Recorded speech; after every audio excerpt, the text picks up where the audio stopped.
Votre fidélité 20h sur la télévision Futur Média. Bonsoir à toutes et à tous et bienvenue à cette principale édition. Les titres, c'est tout de suite. Hausse des factures d'électricité, le patron de Senelec valide le dépôt des lettres de réclamation des consommateurs et promet un traitement diligent. Déclaration faite en marge de la mise en service du réseau électrique de Keur Babacar Mbaye dans la région de Thiès. Réouverture du campus social de l'université Cheikh Anta Diop de Dakar au mois de novembre. Confirmation par le DG du Centre des œuvres universitaires de Dakar. Maguette Sen annonce toutefois une rencontre avec les autorités du conseil d'administration de l'université pour réfléchir autour du renforcement de la sécurité à l'UCAD. Conférence de presse d'Aliou Cissé à la veille du match amical entre le Sénégal et le Cameroun. Le coach s'est montré confiant à la veille de ce classique qui se jouera au stade Bollaert de Lens ce lundi. Voilà pour les titres et le développement, c'est tout de suite.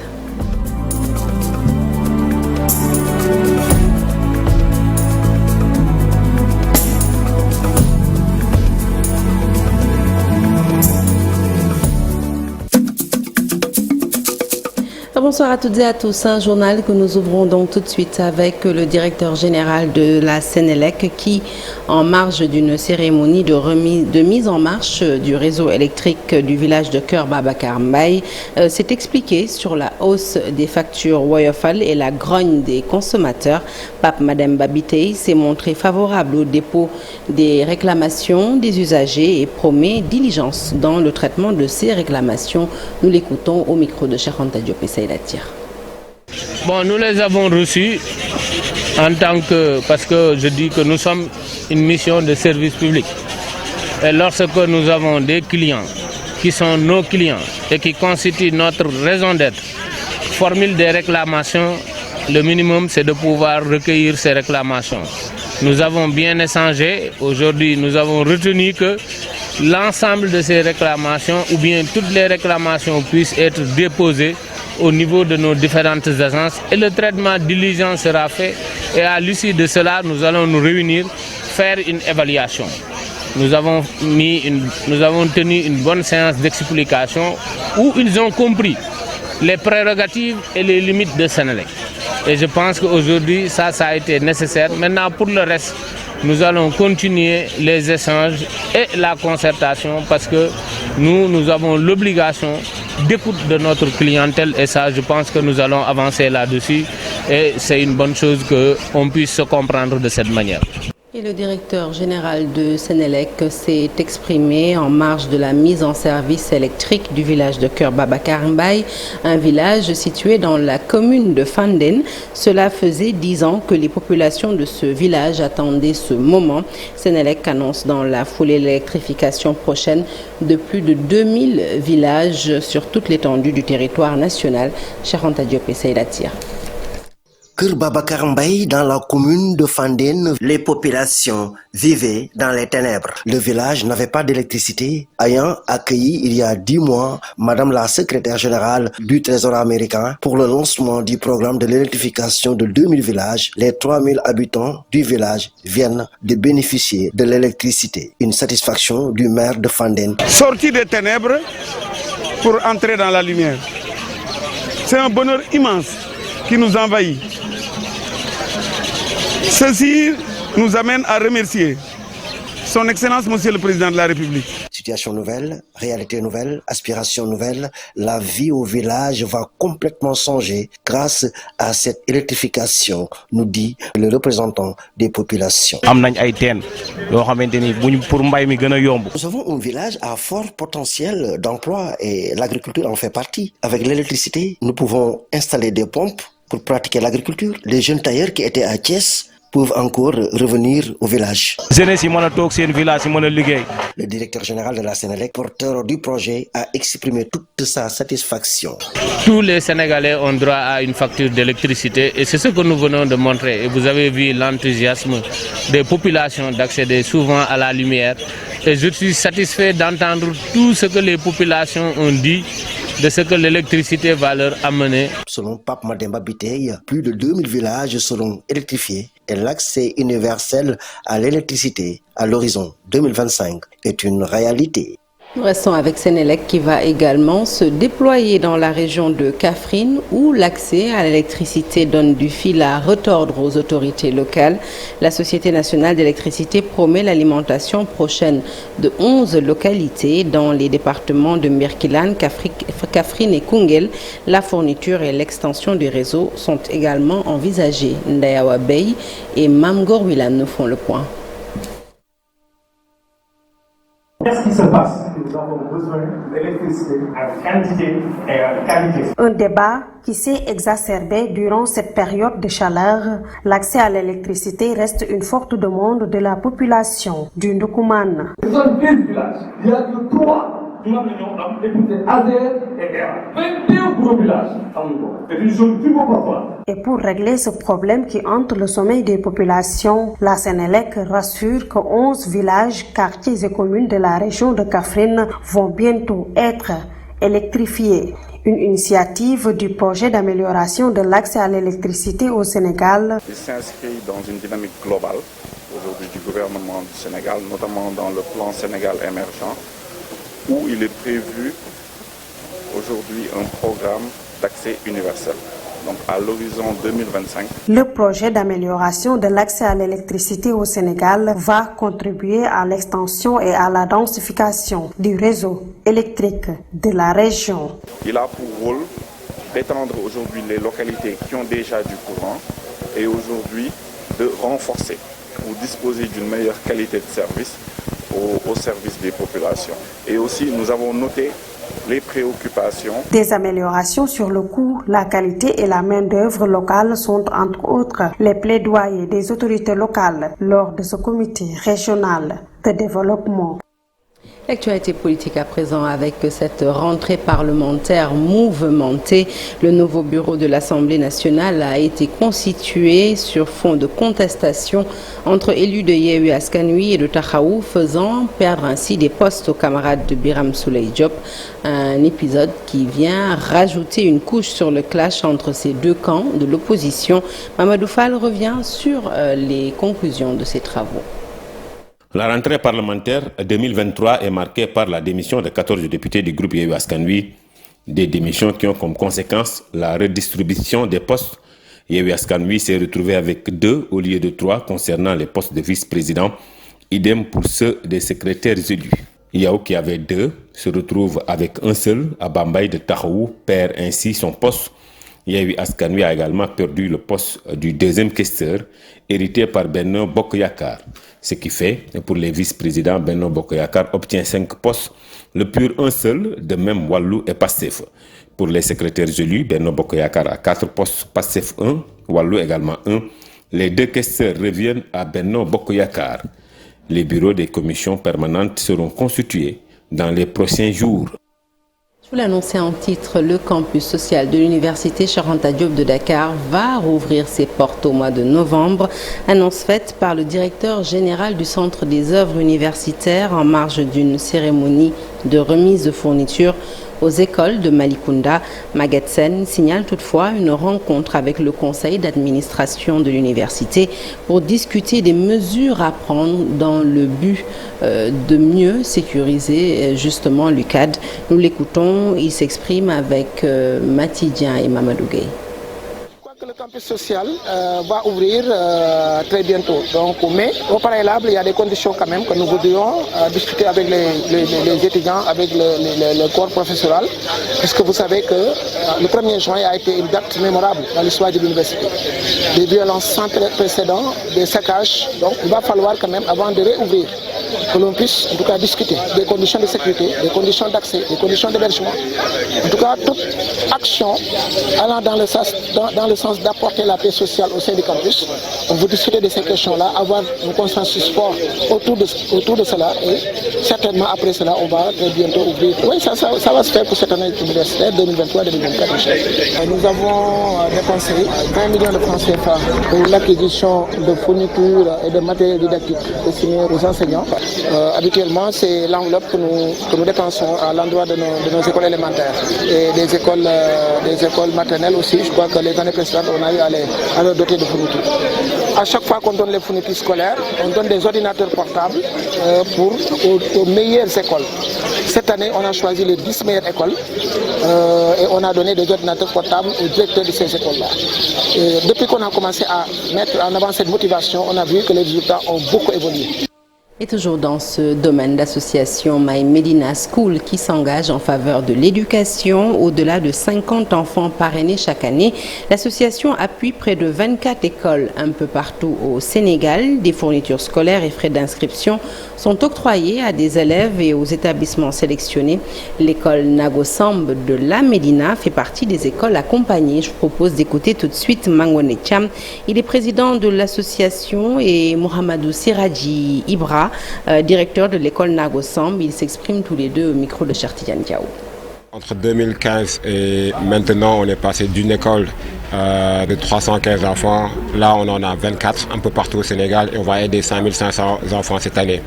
Donc les activités de My Medina School ne se résument pas tout simplement qu'au don de fourniture des enfants de CP, CM2 des écoles qui nous ont demandé de l'aide. Mais aussi on a un programme de parrainage qui fait que dans chacune des écoles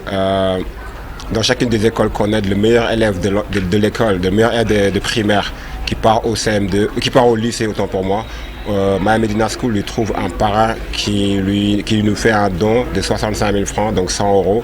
Et en fait, avec ces 65 000 francs-là, au lycée public, en tout cas au Sénégal, l'enfant peut payer la totalité de son inscription et la totalité de ses fournitures. Donc nous aidons plus de 5 000 enfants chaque année avec les fournitures scolaires, cahiers, stylos, mais aussi nous avons une cinquantaine d'enfants qu'on appelle les enfants parrainés qui, dès la rentrée, My Medina School se présente, donne les frais d'inscription aux parents et une fois qu'ils sont inscrits, ils nous reviennent avec la liste des fournitures et nous on achète tout. Donc c'est un enfant qui peut bénéficier de notre soutien. À chaque année, en début d'année, ils viennent en appoint avec du matériel pédagogique, didactique pour aider les élèves vraiment à débuter l'année scolaire le plus rapidement possible, comme on le dit, Ubité Djangté. C'est grâce à eux qu'on a pu réaliser ce credo Ubité Djangté. Donc vraiment, et nous voyons aussi les résultats. S'impliquer dans le parcours scolaire de son enfant, c'est important, oui, mais comment s'y prendre exactement? Le réseau Courel, qui regroupe des femmes entrepreneurs dans différents secteurs d'activité, a convié justement des experts de l'éducation à la réflexion. L'objectif, mieux outiller ces mères de famille à disposer de bonnes pratiques et d'astuces leur permettant de s'impliquer dans le but d'aider leurs enfants à persévérer dans le cursus scolaire. Compte rendu signé Diouf. Le thème choisi est d'une actualité brûlante. Comment s'impliquer positivement dans le parcours scolaire de son enfant? C'est la question que tout parent se pose, consciemment ou non, avant de s'engager dans une action de soutien dans le parcours scolaire de son enfant. Donc l'objectif de cette réunion, de cette conférence, c'était vraiment de mobiliser les femmes autour des questions liées à la réussite scolaire, liées au comment elles peuvent faire pour être un moteur dans le parcours scolaire de leur enfant, même en étant active et en étant dans l'entrepreneuriat. Ça a été un prétexte pour revisiter toutes ces questions de genre, l'ensemble de ces stéréotypes qui ont de tout le temps freiné véritablement les femmes qui doivent participer au développement de ce pays. On peut se demander si les parents ont toujours eu un rôle à jouer en ce qui concerne la scolarité de leurs enfants. Cette conférence a pour finalité de mobiliser les mamans entrepreneurs sur ce sujet, tout en les rassurant. Nous avons retracé un peu l'historique des questions d'éducation, les représentations qui freinaient un peu les femmes, aussi des femmes qui ne pouvaient pas occuper des postes de responsabilité parce que c'était des représentations. Mais il y a eu des cas d'école avec des principales qu'on a nommées par-ci, par-là. Et ce, pour plusieurs raisons. Sentiment d'incompétence, manque d'envie ou de temps. D'où l'importance de cette initiative du réseau Courel. Pour aider les mamans à mieux gérer la rentrée des classes. On a l'habitude d'être partout et d'avoir 1000 bras en même temps. On essaie de faire notre possible en gérant la maison et l'activité scolaire des enfants. C'est difficile, mais on y arrive quand même et on souhaite que ça aille de l'avant. L'implication des parents est un concept large. Cela inclut toutes les formes de préoccupation, d'intérêt et d'aide que la maman doit apporter à son enfant, notamment à l'école, et pour son apprentissage. Gandiaye va abriter son premier forum sur le digital. La commune a décidé de miser sur le numérique pour offrir un service plus rapide et plus efficace à ses administrés. Le projet, qui sera réalisé grâce à l'appui de partenaires, vise une gestion inclusive et participative au profit des populations. Ousmane Dem et Tcherno Diallo nous font le point. À l'instar des grandes villes du monde, Gandiaye se lance à la conquête du numérique. Nous voulons, dans nos territoires, digitaliser tous les process de gestion des communes. Et ceci aussi en intercommunalité et en faisant revivre le pôle Sinsalo, qui devrait être d'abord un pôle économique avant d'être un pôle administratif. Pour Sénégal Numérique SA, l'exemple de Gandiaye doit être copié partout dans le pays. Je pense que c'est une édition qu'il faudrait non seulement tenir les années prochaines, mais qu'il faudrait démultiplier au niveau de nos territoires parce que la plus-value et l'importance que le numérique peut apporter dans les politiques au niveau territorial, ils sont inestimables. Compte tenu de l'importance de ce projet, des partenaires vont accompagner la ville de Gandiaye. C'est qu'on est profondément convaincu que c'est à travers un impact sur les collectivités territoriales que le numérique peut avoir un impact positif sur l'usager final. Donc une collaboration avec la mairie et un partenaire technologique comme Sénégal Numérique en termes de connectivité et tout l'ensemble de l'écosystème éducatif fait en sorte que les conditions de succès sont réunies. Nous avons été appuyés par des partenaires tels que Transnumérique, qui est une filiale de Microsoft, et Sénégal Numérique, vous avez Optique, et un ensemble de partenaires, mais aussi les universités, parce que le FODIGA et le FODIGA des jeunes, nous adressons les problèmes d'employabilité et d'emploi des jeunes, parce que le digital est une niche énorme d'emploi pour les jeunes. Ce projet va permettre à tous les natifs de Gandiaye, d'ici et d'ailleurs, de participer au développement de leur localité. Pas moins de 10 blessés graves et plus de 100 décès enregistrés dans le département de Kanel depuis le début de l'année. C'est le bilan à mi-parcours des accidents survenus, un décompte macabre dévoilé par les forces de sécurité qui inquiètent les acteurs du transport. Ces derniers ont organisé des concertations pour réduire de manière drastique les accidents de la route. Ali Bandelnian pour les détails. 10 morts et 101 blessés, c'est le bilan des 36 accidents constatés par les forces de sécurité depuis le début de l'année.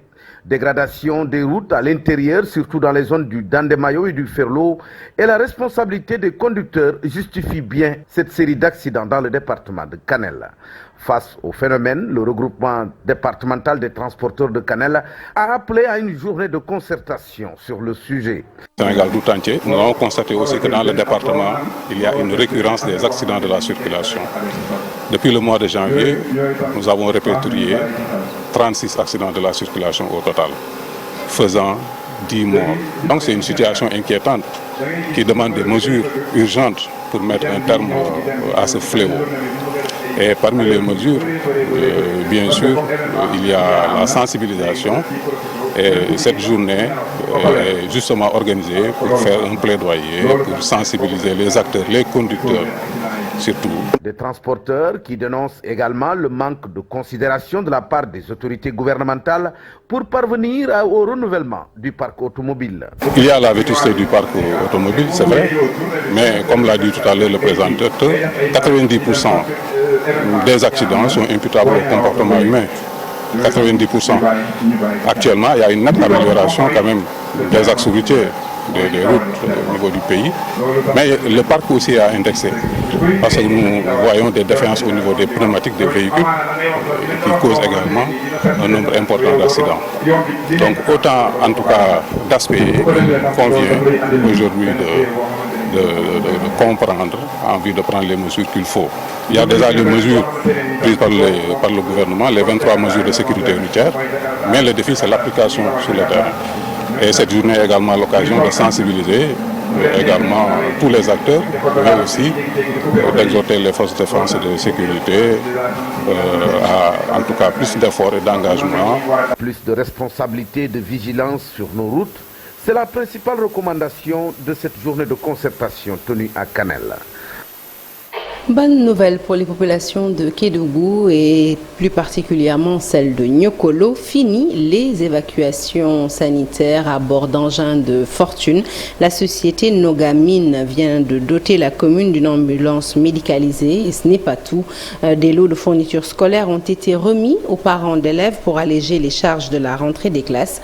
Les autorités administratives qui ont assisté à la cérémonie de remise de ces dons invitent les sociétés minières de la place à s'inspirer de cet exemple pour soulager les populations impactées par l'exploitation minière. Un reportage signé Ibrahima Djebakhaté.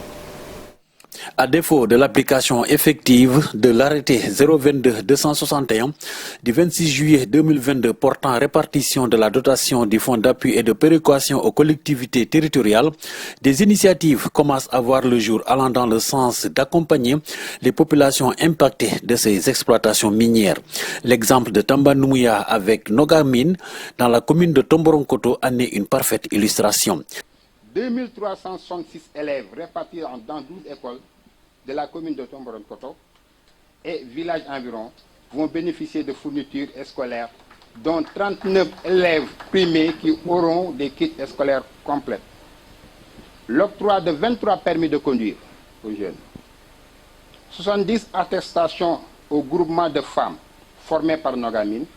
L'assistance à la jeunesse pour la formation de la gestion financière et au business plan, éducation financière, la dotation d'une ambulance médicalisée avec un bon de carburant 2 millions de francs CFA.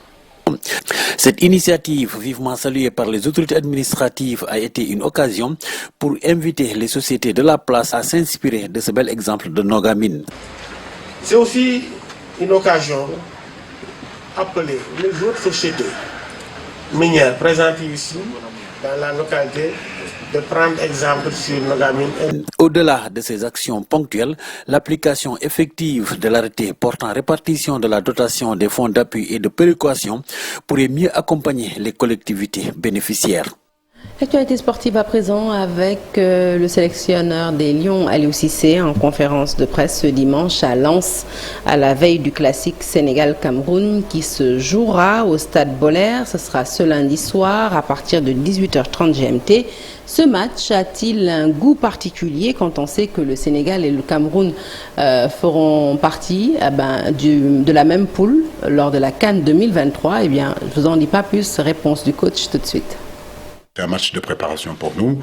On n'a pas envie de se projeter ce qui va se passer dans 4 mois, dans 5 mois, dans 6 mois, parce que vous le savez très bien que d'ici d'octobre jusqu'à janvier, il y a beaucoup de choses qui peuvent se passer. Donc, je crois que ce qui est important, c'est garder le contexte des matchs de préparation tout en bien le jouer. Nous avons l'ADN aussi de la CAN. Comme certains le disent que le Cameroun là, mais le Sénégal aussi là.